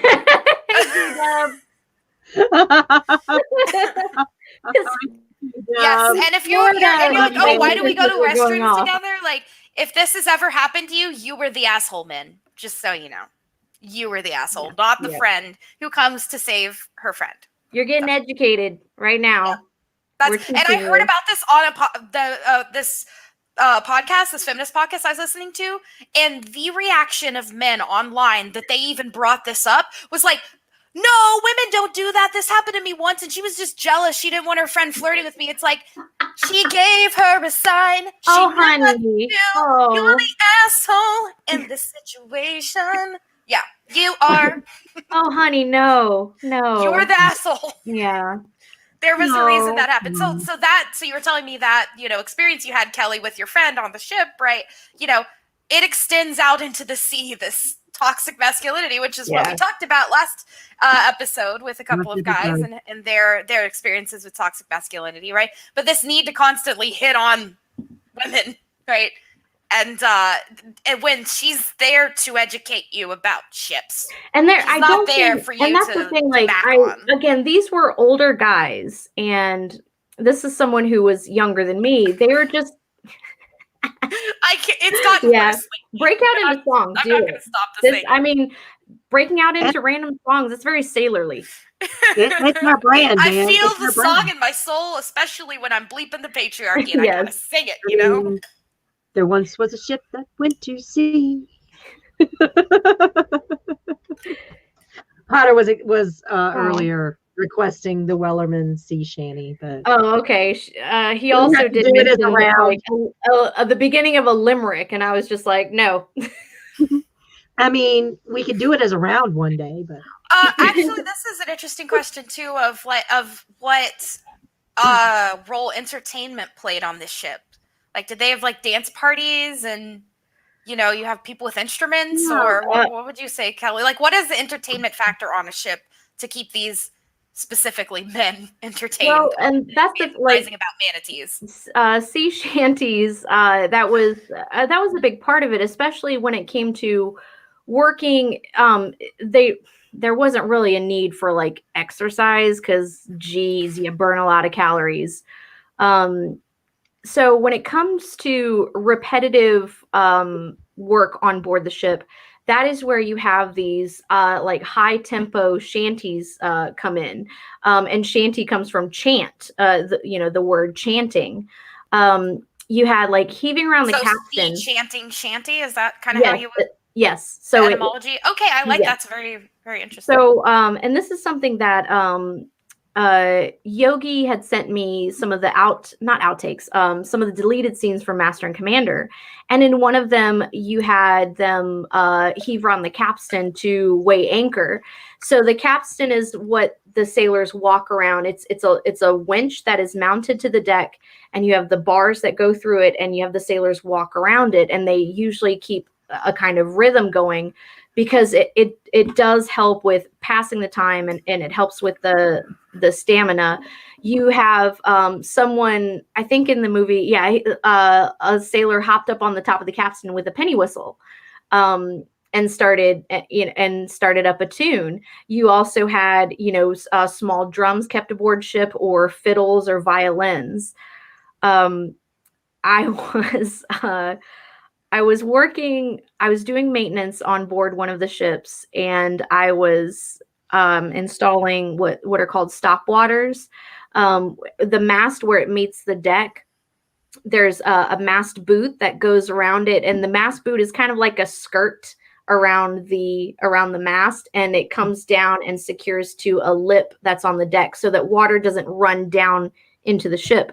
And the stop waters are where there's checks in the mast. So you have the wood will start to swell and open up. So you have checks, and you don't want the water to go in. So I was installing a stop water. It's pretty much like I'm using a softer wooden dowel and hammering it into place so that water wants to run off and out of the ship. And my so I had another coworker working in the officers' quarters behind me, and he had his fiddle. And by the way, this is an internationally like acclaimed Scottish fiddler. And as I was working, he goes, "Can you at least do that on beat?" I was like, I was completely oblivious to like that he was paying attention to anything I was doing. I was like, I'm sorry. And as a violinist, those that are like violin, fiddle, same instrument, it's the style and the way that you hold it. So you're going to saw on it if you're doing a fiddle. Whereas I was classically trained, so I'm going to be sitting down, not standing up, and I'm going to be lightly bowing, not sawing on it. And of course, the type of music, you're going to go more bluegrass and country and folk for the fiddle, rather than Beethoven and Vivaldi. Yeah, and as far as the folk that you see on board ship, yeah, that's going to be a lot of the, the rural and country folk. So they're gonna love the fiddle, right? I mean, it's also very much associated with folk tradition. Like also celebrations and such. So like, so in the Jewish community, like Hava Nagila will often be played more like a fiddle. In the fiddle style rather than the, symphony orchestra violin style. So, you're having a wedding and having a good time. So it's the music of the people. We like a beat. But my grandparents all said Aemy plays the fiddle, which was technically not true. I play the violin, but that's okay. No, Aemy, it's the fiddle. It's facts. It's all in how you play it. Yeah. So yeah, I imagine music was very important on these long sea voyages. It wasn't like they were reading. It wasn't like they, they had hard work and these songs were helping get through the long grueling hours of work. Yeah, But, and I guess women would make party another time. appearance with these body sea songs, right? About women and They would get, it as far as like, what do we do with a drunken sailor? It's just like throw him in bed with the captain's daughter. This is one of the verses. And have you ever seen the captain's daughter? It's it was the songs are meant to be improvised. They're meant you're meant to make up the verses just to keep it going, because it's you want the music to keep going because you want the merriment to keep going. Right. I'm reminded of I'm reminded of that episode on Big Bang Theory where Penny opens up like a little sweatshop making little headbands and designs, and they're all just singing along these these shanties. Yes. They're hot gluing all these millions of flowers up in these little headbands. Yep. Yeah, I mean, when I was getting ready to open the fancy tea and olive oil place when I was working there, in the back packaging tea, I would be singing. So, it definitely passes the time and it gives you something to do other than, I hate silence. Those that know me know that. So when I'm alone, there's usually music playing or I'm singing. Like, think about fiddle in the sheets, violin in the streets. Think about the humor. Like, think about how bawdy Shakespearean humor was. Like, that's pretty much like they were all 12-year-old boys. So when it there wasn't like epic ballads being created on board ship. These were just meant to be, very, very basic, easy to follow, easy to sing along to, and easy to keep a beat. Yeah. I mean, how many of us were like driving to work over the, first couple of months of the year singing the Wellerman song as we're driving home from work? I'm sorry, I have not listened to it. Okay. Sing the what song? I didn't hear that. I said the Wellerman song, the sea shanty song that was all over TikTok. I've actually never heard it. I'm sorry. It's okay. I know a lot of sea shanties, but not that one. It's just highly addictive. So it's like if it's not a high spirited song, it's something like just absolutely depressing and sad about either leaving your love, your true love, or leaving Ireland. It's just like it's so much sadness. Or the day they hang Captain Kidd. Excitement and death on the high seas, or just heartbreak. Yeah, fun times. So, we talked a lot about just, women and presenting females aboard ship, but we haven't spoken about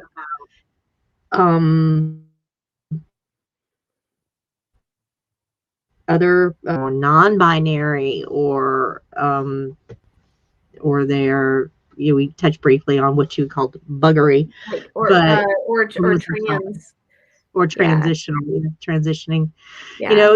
Dressing up as a boy and going to sea is a common theme that we see in a lot of stories, like a young boy or a young woman dressing up as sea, cutting her hair, doffing a cap, dressing up in her brother's clothes, and off to sea she goes. So going off to say China. Oh wait, hold on, wrong one. Sorry. Yes. Yes, the Hua Mulans of the sea. Hiding their who they are. Yes, what would have been called hiding who they are, which could easily have been actually becoming who they are. Yeah. So that's the heterosexualization of our history is so ingrained that we have this notion of a woman dressing as a man to be in a masculine space, and then of course returning back to the feminine space, when this historical character or historical person could have easily just been a trans person back before that was even close to thought of as a thing, right? You had men dressing up like women for comedy and plays, but otherwise, right, there wasn't this idea. And so it's usually like the one way for women to enter into, male spaces, predominantly male spaces at that time was, of course, to hide, either to hide who they were or to become who they always, felt like they were inside. So yeah, and if women couldn't, it's, oh, women in boats can't be blah blah blah. Oh, they couldn't possibly, be sailors like men. Well, there were women that did. So definitely prove them wrong. When it comes to like, the thing is like, when it comes to dressing as a male sailor, it's just you're dressing as a sailor. Yeah, dressing as a sailor. Because dressing as a woman on board ship is so utterly impractical. Like doing any work that's required on board ship is very difficult to do in a bodice and petticoat. So it, wearing something that's a little bit more loose fitting, and this is something that's going to be done up until about the 19th century, when the work uniform specifically for officers is going to become a lot more tighter and tailored, because the officers didn't have to do that much work. So generally the sailors would wear a lot of the loose fitting clothing. We know that Grace O'Malley definitely dressed as a man, or wore men's sailors clothing. Lascarina Bubunas, her real name was Panazzi, but she was a Greek naval commander in the Greek Wars for Independence in the early 1800s. The Ottoman Empire, correct. Yeah. And then you had Jean Beret in the late 1700s, joined her, I think it was her father's expedition. She was apparently the first female sailor to circumnavigate the globe. She was actually she was on board for these expeditions, the Etoile, and I forget the name of the other ship.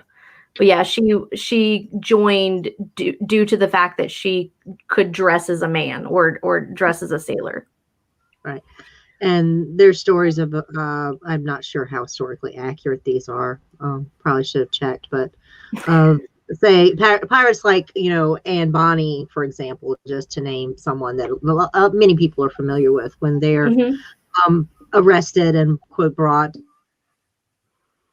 to trial or brought to justice, one of the crimes brought against them was their dress, that they dressed as men as unnatural, or they were being unnatural.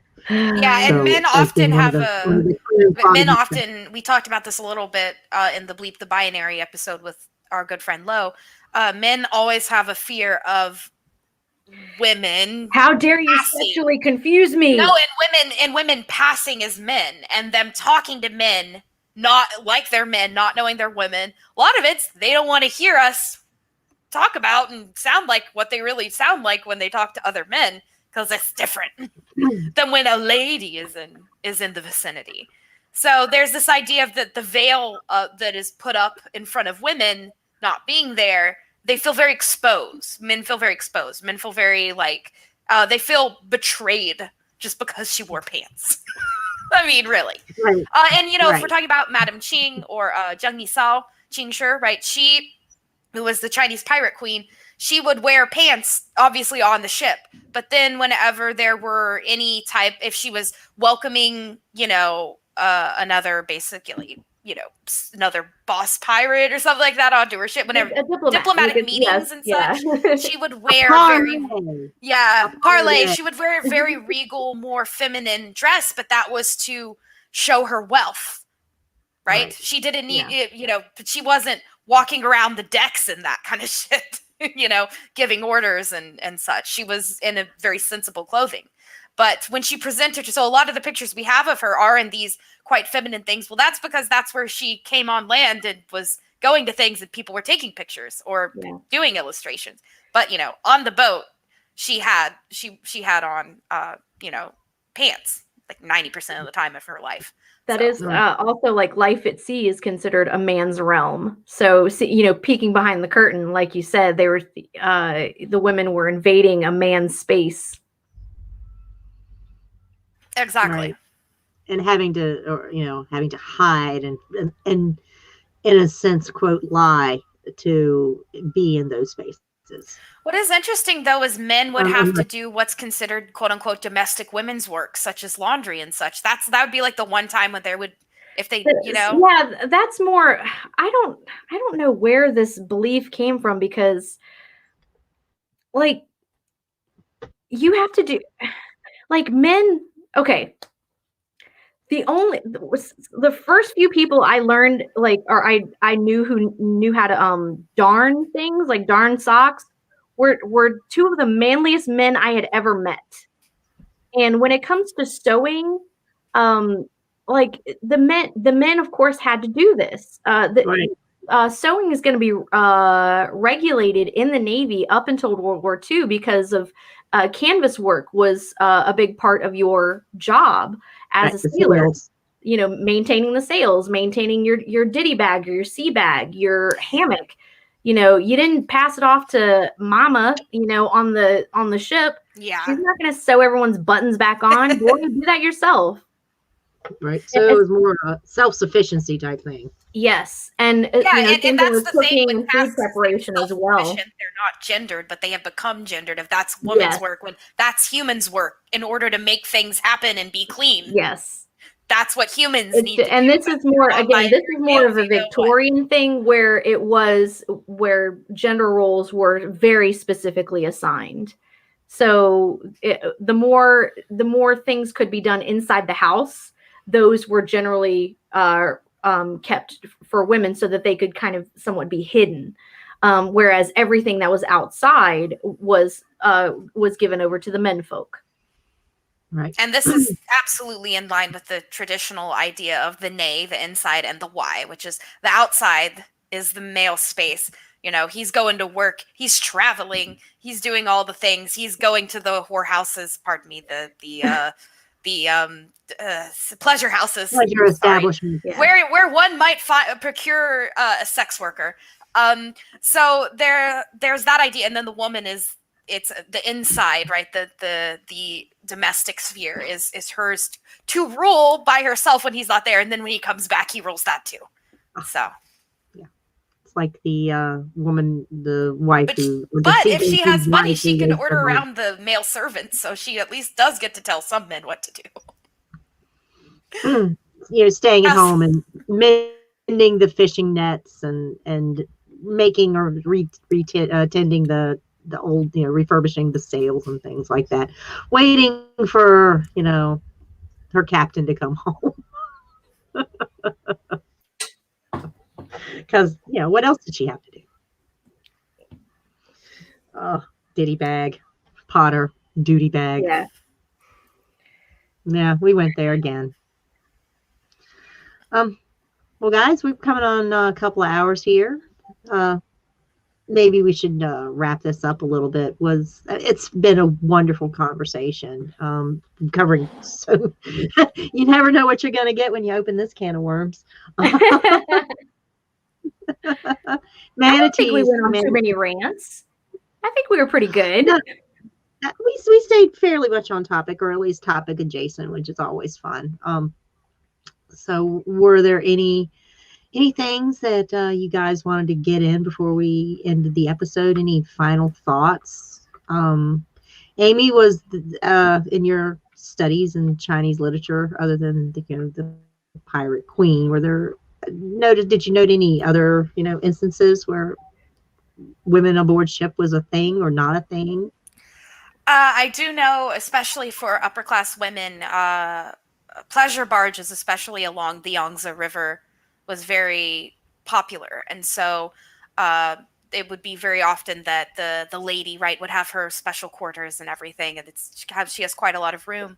But often she would also have her handmaidens with her, and many times the handmaidens would also actually have quite a bit of sea knowledge as well in China, because they would need to help their lady if there was something going on to evacuate the ship.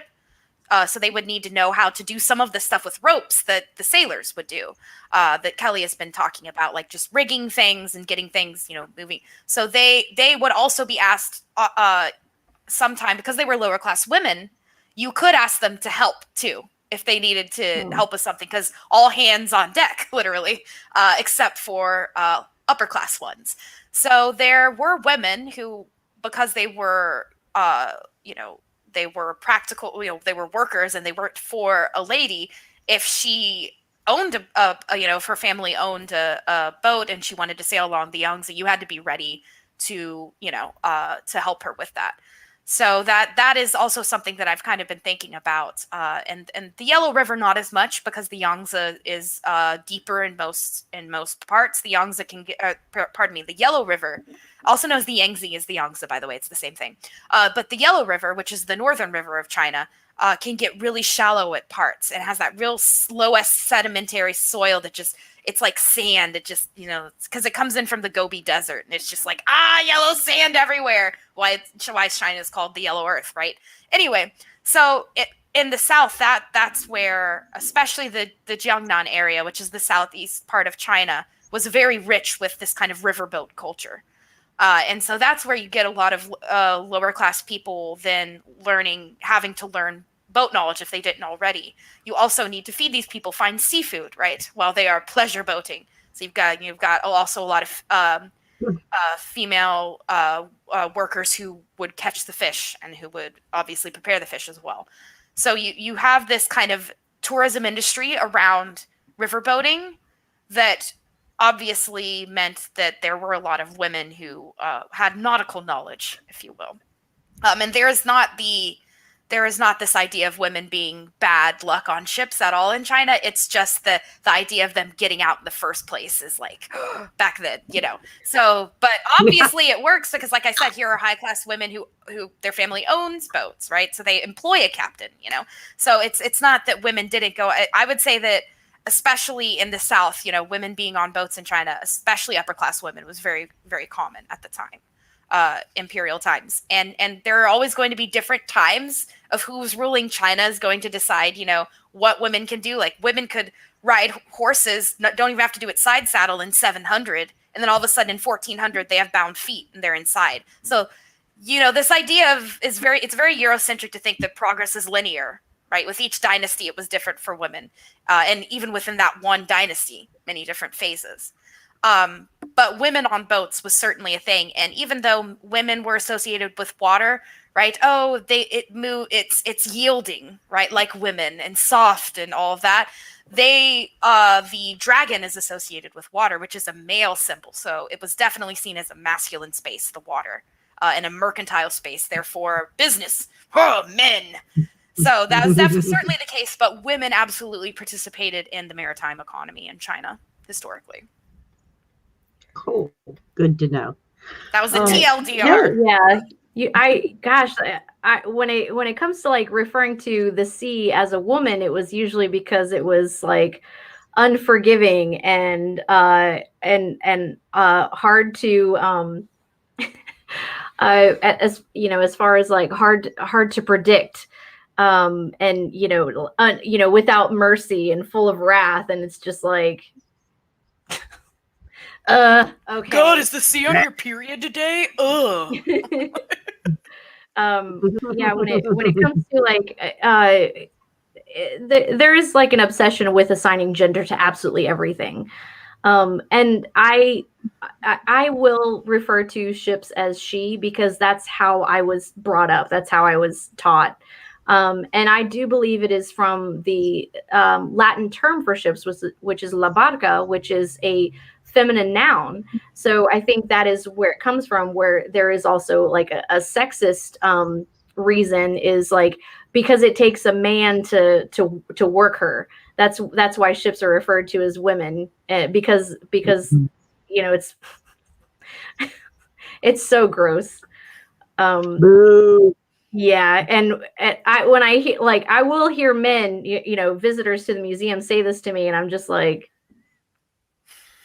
yeah. I have given myself permission to not laugh at horrible jokes that these guys make, or their awful sexist remarks. Like, we need to stop coddling men and just let them say this. Yeah, and make it look like we're okay with that. I have like, I really want to make someone cry one day, and the thing is, I've gotten close so many times. Like The it's bee. like I really want to make this guy cry. And like one time it was in front of his wife and daughter, and he was arguing with me about something, and I was like, I walked up to him and I got in his face and I was like, Google it now. Like, do it. And his daughter was like, "Oh my God, Dad, like she's calling you out." And he was like, no, I believe you, like, and he just didn't know how to handle it. He tried to contest me on something that is a known fact, and it's just like, he was like, "Well, I was told by someone in England that this is what happened." I'm like, "Well, you're wrong." I'll usually say, "Who was it? Who was your source? I want to know who they are. What museum did they work for? Because I need to contact the museum because they gave you false information." When you start confronting someone, asking for their source, they fucking freak out. Like they just like go completely flaccid. But a man just told a woman something. You're supposed to believe him, Kelly. Nope. Don't you know how this works? Also, we've been talking about the feminine, right? The vessel, right? Actually, it's kind of a gyno symbol when you think about it. This is like the ship gets swallowed and then it comes back around. That's gyno symbol. It depends on the ship. This is true. Yeah, it depends. But traditionally, you think of a ship coming out and then coming, like, making that kind of. Well, the thing is, it's the ships I work on, race-built galleons. It's actually reversed. You have like a wider bow, like a bluff bow, and then so it's like an hourglass. Wait, what? No. It's like it's wider at the front. It's just forward of the mast is actually the wider part that you see galleons. They have these also work. I will not stop with my gyno symbolism, Kelly. And this, like, sometimes when I refer to the shape of ships, I'll refer to either like a chili bowl or a bathtub, or I'll refer to like something coming down to be very angular, or kind of like a wine glass. So I'm just like, like this, like a wine goblet, and most people like immediately a vessel, just a vessel for a man to inhabit. Well, and the thing is, I do get younger people, children will ask me, "Why do you keep calling it a she?" And it's like, well, and I will, give the reason for, like, la barca, which is Spanish and Latin for ship, but also like she carries precious cargo in her belly, that the cargo hold is referred to the belly of the ship. So that's where precious cargo is kept. So that's where, when a mama has a baby, that's where the baby is kept, in the belly. So that helps them understand a little bit. Well, that's a better answer. I would also be like, and a ship is useful. I'm just kidding. Just like totally very useful. I had one. This one time I had a couple of Navy guys on board, and they were younger, but they were so much fun, and I was able to tell them like some of the more adult things that I had learned about the anatomy of rope. 3-strand rope. So you have the 3 strands. It's usually right lay, which means as you look at it, it's laid towards the right. The in between the lays, the way the rope is laid up, in between the lay is referred to as the C word. Yay! Yes. That historically, that is what it's referred to. And when you, so as the rope gets used more and more, the lay becomes loose, and you don't want that. You want a tight lay. Oh no. And when you tie knots, of course, you want a lot of tail. So sailors like a tight lay and a lot of tail. That way it's less likely that the knot will slip. I'm sorry, I'm gagging. I should have opened with this. I tried to control it, but I can't, Kelly. You do this every time, and I'm glad you do, because I learned so much. But I always just have these visceral responses when you finally really explain some of this to me, and I hate everything. Yeah, I should have opened with this material. I'm kind of I definitely, the chat is like with me, which is like, why are you doing this? Okay, I'll stop. But what a way to end a wonderful episode. Yes. I'm kind of blushing now. I'm sorry. Oh no, Kelly, it's great to know where this comes from, because we accept things as they are and terminology as it is, and we don't realize where it comes from. Thank you. Yes. All the things. Wow. Yeah, and when everyone's like, Amy, why do you always see gyno symbolism and phallic symbolism everywhere? Because it is everywhere. everywhere. The patriarchy is obsessed with Yeah. things that look like dick balls and vagina. Obsessed. Yes. And a mast is a penis. Come on. When you plug it's a things in, penis. you've got the female Not even- you've got the female end and the male end. Like, obsessed. The patriarchy is obsessed with making everything binary male-female. Just Oh, obsessed let me with it. tell you. Let me And if you're give you interested one in more that, thing. check out our episode with Lo. Let me give you one more thing. The plugs that go That at the wooden end of mast? the guns for like for cannons, like you usually want to prevent, especially if you're in rough seas, you don't want water pouring into the ship or things getting into the barrel. So you have the muzzle actually plugged. The plugs are called tampions. Oh my god. That Yep. was my mind exploding. So, wow. See? Now we know where things. That's crazy. Now we know Who where knows? things come Who from. knew so You're much came from the welcome, boats? world. Well, Kelly knows, but now we know Thank too. you. All right, guys. I think we're gonna call it quits for the day. Had a great time with both of you, bleeping it. Wonderful Bleep it, y'all. conversations. Yeah. Thank you, Kelly, very much. Thank you so much for coming Thank on you and, for and having sharing me. your nautistical knowledge. It's great. You're a wonderful guest. I hope the audience got a little learning in today. You never know Boy, did when she you're learn us gonna- today. Woo! Never know when you're gonna have to Thank you lay so much some. for Y'all can joining go us. have a cigarette now. Yeah, thanks for being a part of the BTP fam, Kelly. And Thank you for bleeping having me again. bleeping ahoy with us, matey. Okay.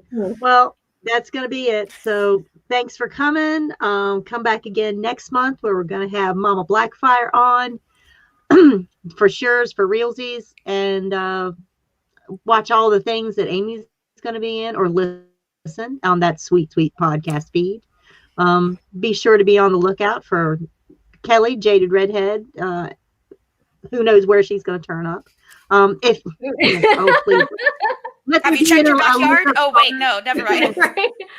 Scare people. What? Let there be an Alyssa Farman episode somewhere that is just calling your name. Yes. Oh my god, I would oh gosh, watch the heck out of that. my first fandom interaction. Aziz read my entire email on as they were after their Alyssa Farman episode, and I was just like, I just shrank further and further into my couch, and I was like, oh my god, I was just like, hey, by the way, this is true, and this is true, and this is true, and That might have been the first time I heard about and you, I was Kelly. just like, oh god. I was like, oh no. I did a thing and somebody read it.